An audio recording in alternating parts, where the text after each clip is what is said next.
What's going on YouTube? It's Tej, back again with another video, and today giving you another updated 2023 NFL mock draft. Obviously, you're coming off the heels of watching the previous three-rounder that was, post, big trade for the number one pick with Carolina moving up and post Jalen Ramsey trade. Now we have a lot of free agency news breaking, and trust me, this mock draft looks drastically different than the one that I just put out. So really excited to bring this your way. Of course, we have round one today. Then tomorrow is round two, followed up by Sunday's round three portion of this three-round mock. Hopefully you all enjoy. Be sure to hit the like button if you do. Subscribe if you're looking for more football content. And of course, the most important thing you can do, leave your thoughts down below in the comment section. Who's your favorite team? Did you like the haul I gave your favorite squad? Also, who do I have going too high? Who do I have falling too low? Love to hear your thoughts down in the comment section. But you know the drill. Let's go ahead and jump right into it, starting with the Carolina Panthers at pick number one. CJ Stroud is the betting favorite, so I'll roll with him, followed up by Bryce Young going two. Not a whole lot to deliberate on here. Both these teams need their future franchise guy. If Carolina thinks CJ Stroud's that dude, then I will roll with that. He's my quarterback three, but I understand the appeal of taking a CJ Stroud at one. The good frame, solid arm, probably the most accurate passer in this class. And, he ended his career on arguably, and in my opinion, the best game of his college career, especially when you take into account the level of competition he was going up against with that Georgia defense. So CJ Stroud certainly has a ton of fans, and I can understand why Frank Reich and crew would want him to be the number one pick. So let's roll with that and say that there is where there's smoke, there's fire. Then Bryce Young goes number two to Houston. If Houston lost week 18, I think they'd be taking Bryce Young at pick number one. So there's no reason that with him falling down a slot that you can't go ahead and make this pick. I don't rule out the possibility of Carolina, flipping places with Houston. But if Stroud's the betting favorite, I could see Houston using that to their leverage as well, being like, no, why would we give up any picks if we know you're not taking our guy? So a little bit of a game of chicken, trying to figure out who that quarterback is, who's that number one guy on both those teams' boards, and then try to figure out how they can position themselves accordingly. So in this case, they both get their future franchise guy. They stick at 1 and 2, Stroud, then Young. Then we get to pick number 3. Again, nothing, out of the world here. It's Will Anderson. Get a blue chip defensive player for that defense that desperately needs it. They need a guy there on the edge. And, Myjai Sanders, Cam Thomas, third-round picks from a year ago. I think once you add Will Anderson in on top of that, okay, that becomes a pretty good pass rush trio. And then it becomes a pass rush that ultimately I'm kind of just excited to see what it all looks like. But I think Will Anderson kind of gives you that potential superstar that defense desperately needs. And then you throw him in the mix with, like an Isaiah Simmons, and all of a sudden it has an identity. Really sucks this team is not going to get Byron Murphy back because corner becomes that much more of a glaring hole in that roster.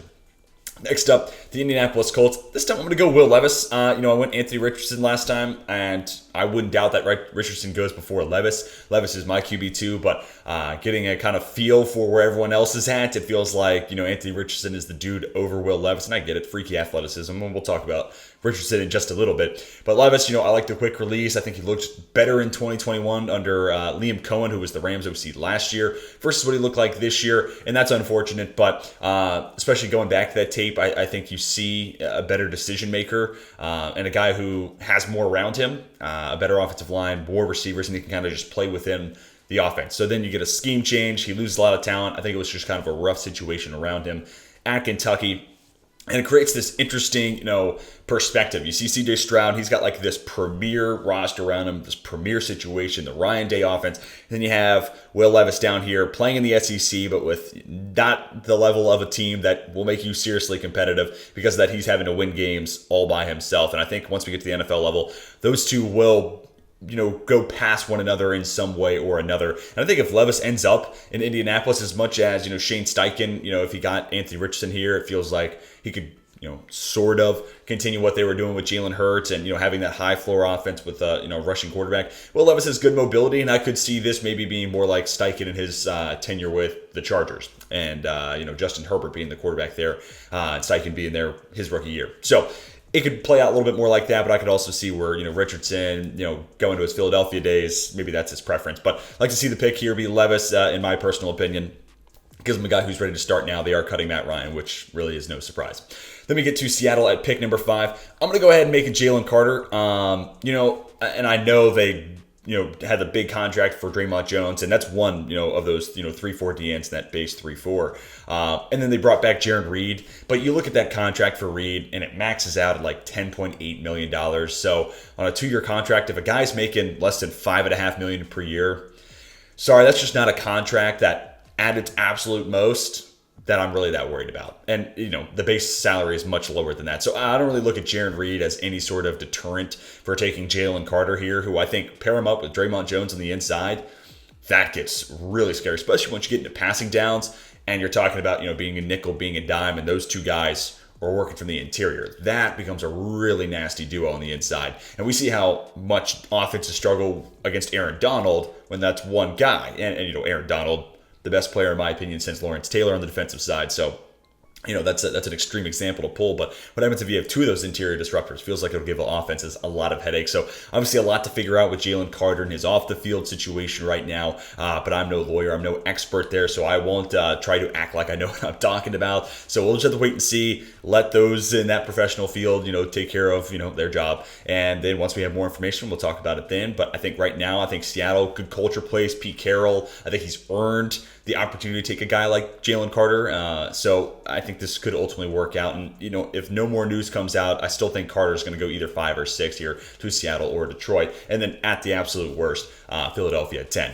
Next up, Detroit at 6. Now, kind of a similar take here. I'm going to still go Christian Gonzalez. I know they signed Emmanuel Mosley, and they've already signed Cam Sutton. Sutton with that inside-out flexibility, even a little bit of safety, potential there. I'm not, that more so alters future plans for me taking a safety in the second round more so than it does corner here. And Emmanuel Mosley, I think a good football player in his mid-20s. I get why people are excited, but he's had a lot of injuries throughout his career, had a hard time staying on the field in general. And then, max contract $6 million. So same thing I said about Jaron Reed. Like, yes, that's an investment, but a 1-year, $6 million deal, that's not enough for me to say, don't take this position. Additionally, even if Emmanuel Mosley is a good signing and then they want to re-sign him after this 1 year, no guarantee Jeff Okudah hits either. So I think by taking Christian Gonzalez here, getting the first corner off the board, you are just future-proofing specifically that position group on this roster, whether Okudah doesn't work, whether Mosley isn't worth bringing back, however it plays out. Gonzalez, I think, figures to be a starter. Insane frame, long arms, the 4.3 40. Can play man, can play zone, can play press, can play off. I mean, there's not much you couldn't ask Christian Gonzalez to do. So, yes, I know there have been a lot of investments in the secondary already for Detroit, but I don't think that really stamps them from taking the best guy in this class in Christian Gonzalez. Next up, the Las Vegas Raiders. This is where I'm going to have Anthony Richardson come off the board. I've been saying for a while, I think we're going to get 4 quarterbacks going somewhere in the top 10, and here we have 4 going in the top 7. And, I mean, maybe the Raiders want to make a move up, $34 million guaranteed to Jimmy Garoppolo, to me, signals you got 1 year to be the starter, and then after that, we can rework that contract. You could become, just a pretty well-paid backup, just like basically what happened with him in San Francisco. Or maybe you have a second year as a starter and you're not all that, expensive. You're not really breaking the bank for us. And then Anthony Richardson, I think if you were to ask most people, they would say, yeah, they'd like to see him sit for a year. I'd almost just want to say, hey, this looks like a guy with limited starting experience, so let's get him some. And with his rushing ability, he raises the floor of the offense. So I'd rather see him get out on the field right away. But that being said, I understand where some people are coming from, and it may take some time. So I think Las Vegas could be that place that gives him that buffer year, basically. Sip on Jimmy Garoppolo, work with Josh McDaniels, and then just hopefully become that much better of a player going into year 2. That being said, after seeing Josh McDaniels with Cam Newton, I don't really know if this is where I want Richardson to go. I'd rather see him go and work with Steichen or something like that at 4 to Indianapolis. Or if he goes 1 to Carolina, this is going to be a really fun draft night, right? So, and also for the context of that, that was not the same Cam Newton that won an MVP in 2015. That was an older, more seasoned, if you will, Cam Newton. So not really the same thing as Anthony Richardson, going into year 2 in his physical prime, all that sort of stuff. So maybe that wasn't really a fair barometer to judge Josh McDaniels on. But nonetheless, that does give me a little bit of reservation. All right, next up, the Atlanta Falcons. They have Tyree Wilson fall into their lap, a guy that, Daniel Jeremiah's here, and that some people have Wilson over Will Anderson on their board, and I don't doubt that. I mean, freaky arm length, freaky size in general, 6'6", 280. The 86-inch wingspan is insane. And, I think you put him on the edge, but also inside versatility. I know they signed David Onyemata. They still have Grady Jarrett, but still, having a versatile and flexible piece like that across the defensive line is always nice to have. And it makes that rotation that much easier to sort through. But also, like Tyree Wilson, this big body guy who wins with power, wins with arm length, is a really nice complement on the other side of Arnold Ebiketie, their second rounder from last year, who wins with speed and finesse and that bend. So I think it creates a really nice relationship, and then D'Angelo Malone kind of becomes that third pass rusher in the mix for Atlanta. So big time area of need, and they get to address it with one of the best players in the class at that position. Tyree Wilson right now my edge too. And then we get Chicago at 9, and I'm going to go ahead and have a trade here. Last mock, I had them take Paris Johnson Jr. here, but here I'm still going to have Paris Johnson Jr. go 9. And also, like, Patriots fans, don't get too concerned, because I am going to have a trade back in tomorrow's video. So you're going to recoup some trade value, not nearly as much as this. So we're going to give up 1 and 76 for pick 9. Again, don't hate me for the trade details. I go with what the trade simulator lets me do. So maybe it's more, maybe it's less. You know, we'll go to the Jimmy Johnson trade chart for our fair barometer there. How many times am I going to say barometer in this video? But anyways, New England Patriots at 9. I could see them being like, hey, well, Tennessee could use an offensive lineman. Houston could use an offensive lineman. The Jets.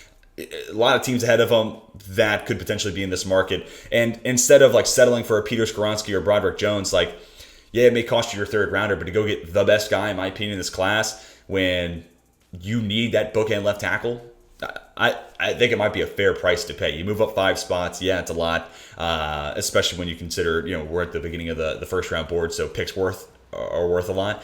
But nonetheless, to get the best guy, 6'6", 315, that type of footwork, I mean, that feels like getting back to having their tackles be a strength. And then hopefully you can work out something with Trent Brown and bring him back to be the right tackle. So yes, an expensive move, but tomorrow we're going to trade back, recoup some of those assets for New England, and you get the best offensive tackle, by my estimation, in this draft class. So yes, expensive, but I think a move worth making. And then Chicago at 14, I think that sets you up for a really fun move that we're going to talk about a little bit later on today, as well as in tomorrow's video, actually. So, no, actually, all of it's today. I beg your pardon. So, anyways, Philadelphia next up on the clock at 10. Let's go Lucas Van Ness. Inside-out flexibility. Good, get off on the line, turning into power once he gets into a tackle. So, feels like, Brandon Graham's back on a 1-year deal. Feels like a guy who could eventually be that Brandon Graham replacement. Also could get interesting, and, depending on how Milton Williams fares there on the inside, we're also going to take a guy on the round 3 video to kind of be that potential Milton Williams replacement. But I'd be interested to see if they try to work Van Ness inside a little bit as well. But I'm kind of thinking of him as that Brandon Graham replacement. Again, a guy who wins with that get off on the line, turning into power. And, Brandon Graham has always been known for, his strength profile and that bull rush and being able to win with those types of moves. So it feels like a seamless transition there for Philadelphia. And I think 10 is about the right spot for Van Ness. Next up, the Tennessee Titans. Yes, I know they signed Andre Dillard, and, I'm interested by that move. There have been talks about him maybe playing guard. So I'm going to go with Peter Skoronski here with the thinking in mind that Dillard's going to play left tackle, Skoronski's going to play left guard, at least for right now.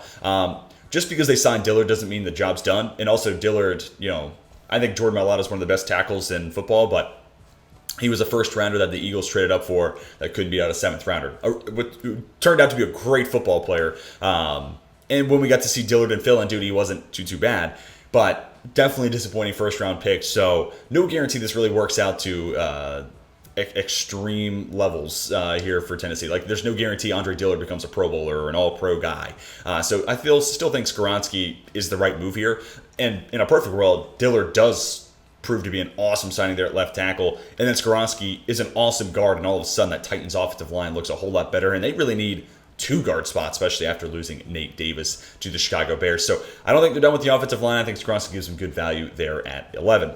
Next up, the Houston Texans. Let's give them Nolan Smith here. Another guy that, this 10 to 15 range, maybe even as high as 8 to the Falcons, I think is the range here for Nolan Smith. Freaky combine, team captain at Georgia. I think he has that blend of character, but also unbelievable athleticism. He's already a high-level run defender, too, so he gives you a decent floor to start with. And then he becomes this, guy that, man, if we can figure it out as a pass rusher, if we can develop that move set, and also not even just develop the move set, but develop the understanding of setting up one move with another, and then how to attack, an offensive tackle throughout 4 quarters of a game. That's when we get someone that could be potentially really, really scary here. So I think a project worth taking on here if you're the Houston Texans. And look at D'Amico Ryans. the 49ers, even without Ryans, are still prioritizing that defensive line. I think some of that's going to carry over in Houston with Ryans now as the head honcho, as the head coach with Houston. So I can see this type of investment, and whether it's Van Ness or Myles Murphy or Nolan Smith. I think Smith, one, he's the guy on the board versus him and Van Ness. And then right now, I'm kind of a little bit more intrigued by him versus Myles Murphy. So let's go ahead and have Smith be the pick here at 12. Next up, New York Jets at pick 13. I'm going to go Broderick Jones. It's been pretty much off the tackle the whole way through for me. And in a perfect world, Broderick Jones, maybe you could flip him over to right tackle. And Mekhi Becton, if he truly has been able to rework his body and has lost maybe the quote-unquote unnecessary weight and he's able to stay healthy, maybe he becomes your left tackle. Or maybe it's the other way around. Either way, if it's Jones and it's Becton on one end of the line and the other guy on the other, I'm happy about that. And it gives you a whole lot more clarity, and it allows you to move on from DeJuan Brown, it allows you to move on from George Fant. Then Max Mitchell, I think did an okay job last year in fill-in duty.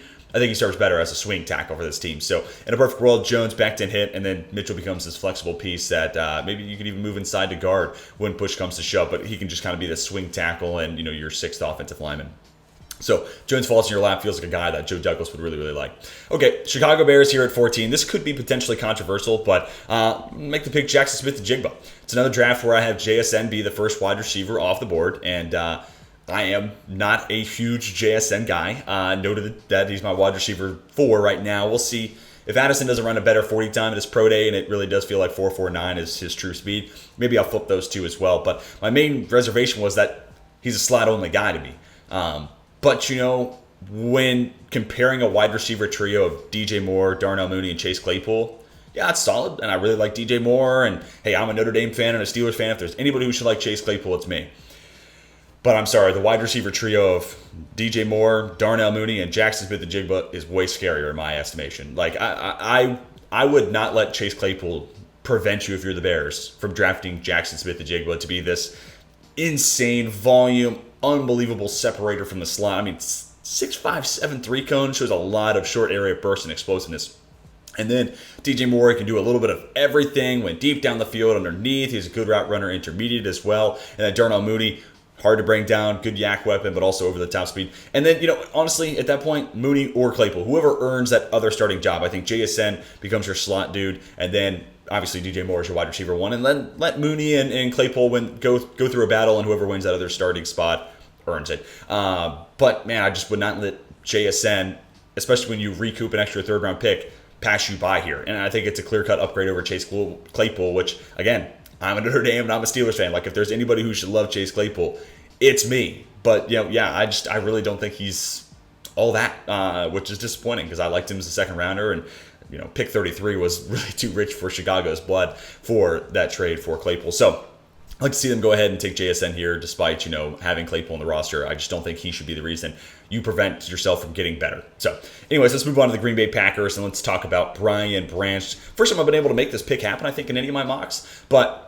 one makes for a really easy, Rasul Douglas replacement if they want to save some cap this year, could save even more next year. Also, you have Adrian Amos as a free agent, and then Darnell Savage scheduled to become a free agent next year. So we'll continue to see how free agency plays for the Packers, and if they are in a spot where they're looking to shed cap, because then Rasul Douglas definitely becomes a likely cut candidate. But nevertheless, just draft good football players. That's been, the Green Bay Packers' MO. They've had this run of 3 consecutive Georgia Bulldogs in the first round. Here, we're going to give them, the Alabama Crimson Tide safety. So, picking off from these big-time schools and great defenses. And to me, Brian Branch is one of the best players in this class. Yes, maybe not the most wow, athletic ability put on display at the Combine, specifically the 40.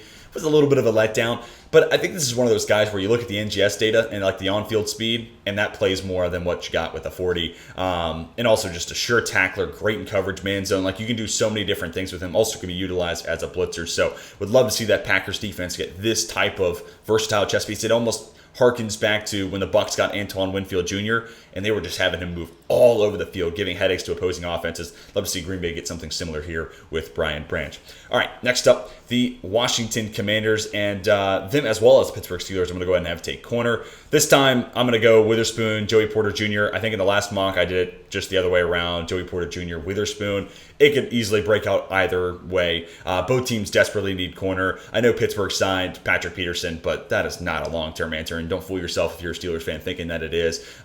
He is a zone coverage specialist right now that almost I'd rather see play safety, but he's not really a good tackler, so hard to do that.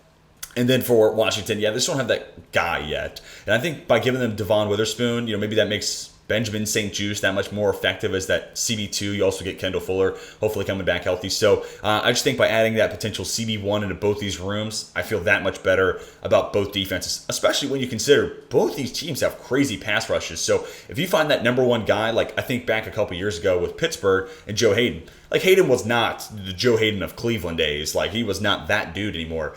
But nonetheless, he was serviceable and he was more than good enough as that cornerback one in Pittsburgh with that pass rush in front of him. So I really only think it takes one difference maker in the secondary for both these teams, given how good their pass rush is. So go ahead and take a swing of the bat. It's the best position group in this draft class, the corner class that is. So go ahead and take CB2 and CB3 off the board. Then we get the Detroit Lions at pick 18. I'm going to go ahead and make the selection Bryan Bresee. You slide him in at that 3-tech spot in between Aleem McNeil and Aiden Hutchinson. And man, that defensive line is starting to get really, really scary in Detroit. Gives you an immediate, kind of an upgrade in that run defense game. 6'5", 300 plus pounds, moves really well for that size. And, where he's super raw as a pass rusher, doesn't really have any moves. So just like Nolan Smith, not only are we teaching, the technique of it, but also just like the chess of being a pass rusher, how to stack moves and how to, play an offensive lineman throughout an entire game. So work to be done there. But I think with other pieces already in the mix, that buys him time as a pass rusher. And you can focus on Bresee being someone who is just an additional run defender right away. And then hopefully with some time working with Aiden Hutchinson and you're working with that coaching staff too, of course, he figures it out as a pass rusher. And if he figures it out, you're talking about a huge defense, a huge game breaker, that type of potential here. I mean, there's a reason we were talking about Bryan Bresee being a top 6 pick, not too many months ago. And then, of course, the family tragedy, the injuries, all that sort of stuff that kept him off the field. And, yes, he is raw as a pass rusher, but so he's not really that top 6 guy anymore, but I still think that potential is in that stratosphere, if that makes sense. So I think gives you an immediate impact right now if you're the Lions, helping you with that run defense, but also a lot of potential to tap into there. Okay, another trade here. We're going to have the Tampa Bay Buccaneers trade with the Minnesota Vikings. Now, before Vikings fans, try to come at my neck here, I understand that you guys just made the 2-year signing for Byron Murphy, and I am a huge Byron Murphy fan. Like, don't get me wrong, love me some Byron Murphy. But I just don't think that's where you should stop. Andrew Booth Jr. didn't run the 40, and I know he had the hernia issue last year throughout that draft cycle. So maybe injuries truly did, complicate, his draft cycle and prevent him from running that 40. But that being said, he was never someone who stood out as like, oh, that guy's going to run 4.3s or that guy's going to run low 4.4s. That wasn't his game. So he almost makes sense to me as a guy you move into the slot. And let's give Deonte Banks, let's add him into this Minnesota defense and, pair him up with Byron Murphy there on the inside. And then also like with Murphy's inside out flexibility, like you can just play matchups. Like let's say, hey, you're playing Chicago and Jackson Smith-Njigba was giving you fits in the way this draft played out. You can move Byron Murphy inside and then Andrew Booth Jr. kicks out wide. So I think having that flexibility is also key. But also Brian Flores, the DC. Now I know he's not the head decision maker, but keep in mind, he was the head coach in Miami when they signed Byron Jones, when they already had Xavier Howard. So just because Byron Murphy's there, I don't think that means that this Minnesota secondary is done. Really, if you want to take this defense from as putrid as it was last year and make a huge difference, signing Marcus Davenport, that's a good way to try to replace the production loss with Zadarius Smith, presumably gone. And, make this huge time investment in the secondary. Lewis Cine hopefully coming back healthy.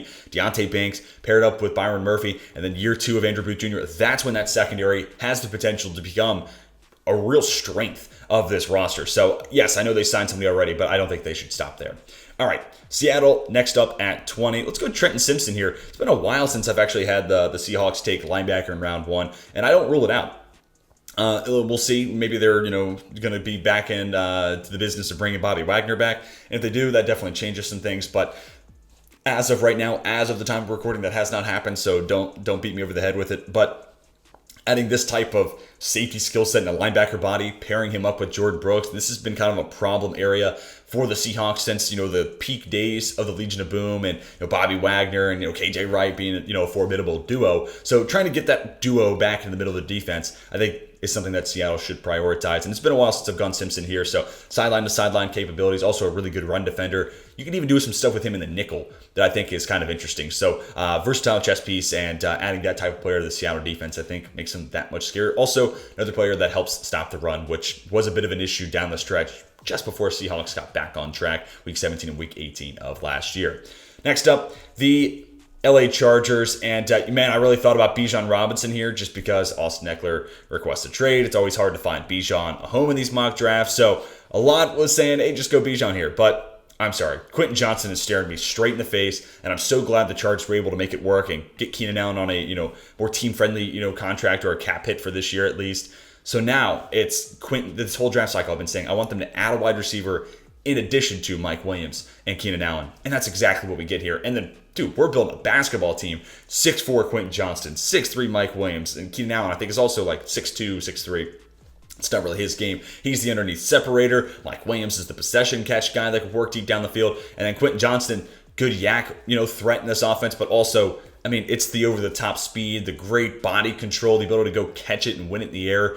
That's what we're adding here. And then specifically focusing on the speed, that's what I've been saying the Chargers have been needing for like 2-3 draft cycles now. So to be able to have them add Quentin Johnston, that would be awesome to this offense, but also just adds that much more size. So building a basketball squad, but most importantly, adding that speed to the offense, I think, is the key for the Chargers.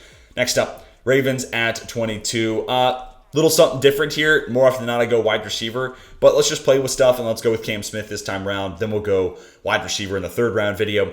Cam Smith, once he ran that 4.43, I was like, okay, yeah, I'm back on Cam Smith being this, first round guy. It was kind of teetering towards that late second just because it's a deep cornerback class and guys are going to linger on the board. But, I think he kind of put away some of the speed concerns I had. And yeah, maybe a little bit more handsy this past year at South Carolina than he was, in years prior. He had more penalties this past season than the 2 years before that combined. So that's a bit of an issue, but just a sound football player, good technique, can play man, press, he can play off. I think he can fit into zone as well. So I think you're getting a guy who ideally fits into a lot of different defenses, but specifically focusing on that 4.43 40, that to me kind of took away a lot of the over-the-top speed concerns, kind of harkening back to Sauce Gardner of last year, where it's like, okay, we knew he was big, we knew he's probably the most polished guy, but then he's running a 4.44. Yeah, this guy's not getting beat over the top. And I think the same thing is true here for Cam Smith. Ravens need another corner to pair up with Marlon Humphrey, so let's take advantage of it here with Smith on the board.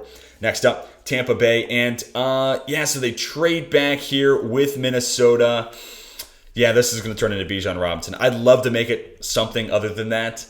And I do apologize, Bucs fans. You're probably so sick and tired of seeing a running back in the first round. But nevertheless, this is not just your ordinary running back. He's the best pure runner in the class. You've moved on from Leonard Fournette wisely, wise decision there. And then pairing him up with Rachaad White gives you a really nice 1-2 punch. Both guys can really catch it well. I think Bijan's obviously the better of those two. Can win with elusiveness, can win with power, solid speed, long, and then obviously a lot of short area bursts too. So can win in a variety of ways, and also the receiving ability on top of that makes him a really special player. So you garner an extra pick, and you still get to take one of the most impactful players in this class right away. So that's a win in a lot of books for Tampa Bay.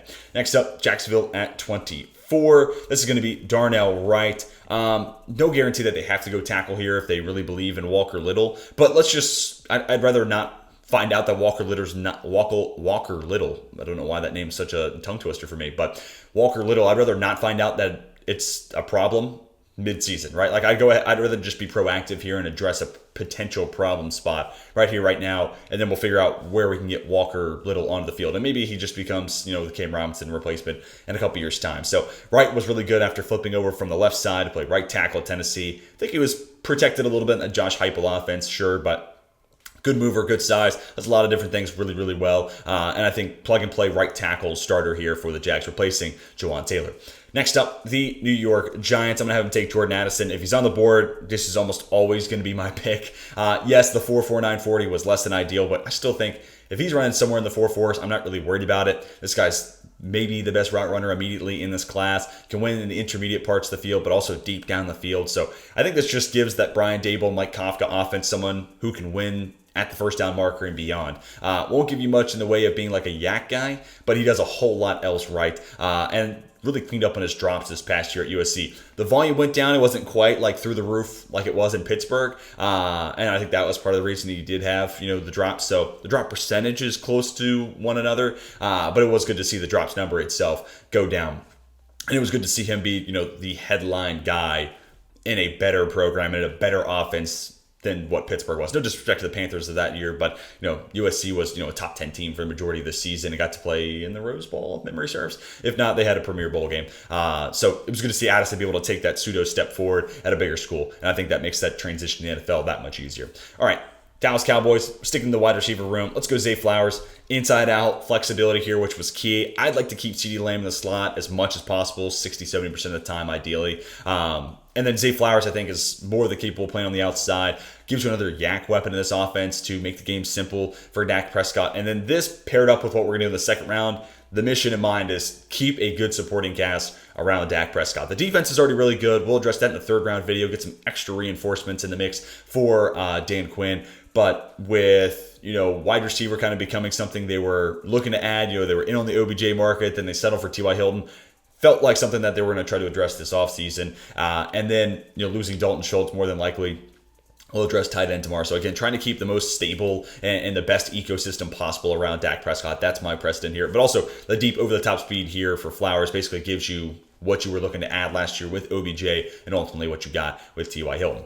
All right, the Buffalo Bills at 27. Myles Murphy falls all the way into their lap. I mean, this is a guy that I pretty much routinely had go in the top 15. Maybe lingers just a smidge longer than that. But what an awesome win this would be for Buffalo. I mean, this is kind of their MO. Hey, late first round, we're just going to keep drafting edge rushers until something sticks. And, I mean, I think it speaks volumes that once Von Miller went down, that pass rush evaporated. And that's not a good thing for a team looking to be Super Bowl contenders. So keep taking swings to the bat here. And Myles Murphy, yes, very raw, so, a pass rusher, but get him in a building with Von Miller. Let's see what we can do. And the potential is undeniable. Yes, there's work to be done, but we do things not because they're easy, but because they're hard, to quote John F. Kennedy, right? Like, the Bills should take advantage of that, because if it all works out, like, this is not only a guy who could be paired up and be an awesome tandem with Von Miller, but Von Miller is getting up there in age. This could be the guy that becomes the headline name in that defensive line rotation. So a little bit of a gamble, a little bit of a risk here, but this has kind of been